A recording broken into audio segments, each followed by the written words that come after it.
The economic impact of the pandemic has left a lot of people in need. Mobile food pantries are a way for people to get food in their area.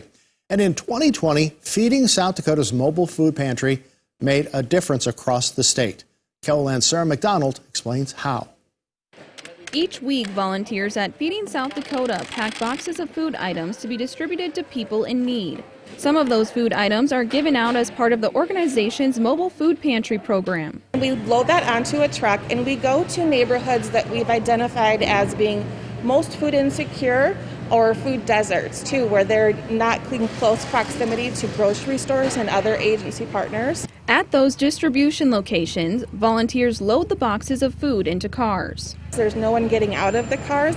It's very easy. We serve about 300 to about 450 families at each distribution.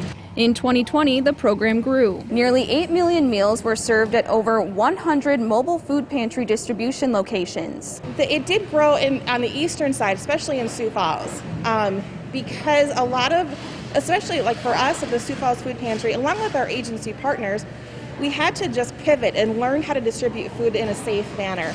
Our food pantry is not that big here, and so we knew that we wouldn't be able to safely feed the influx of people that we've seen, which is about 2 times the normal in normal years. Over the next few months, more mobile distribution locations will be added. Adding 5 more the end of January through February, with an addition of 5 more in February and March, for the total of 15 by the end of March in Sioux Falls. So that will be 41 that we'll be doing on the eastern part of the state.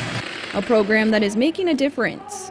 With who Feeding South Dakota is and what we do, it's been a blessing having the community involvement with what we're doing and where we're going, trying to meet the needs of the guests that we serve. In Sioux Falls, Sarah McDonald, KELOLAND News. There will be 2 Sioux Falls neighborhood distributions tonight starting at 5:30, one at King of Glory Church and the other at Laura B. Anderson Elementary School. For a complete list of when and where mobile food pantries are happening, you can find a link under this story at KELOLAND.com.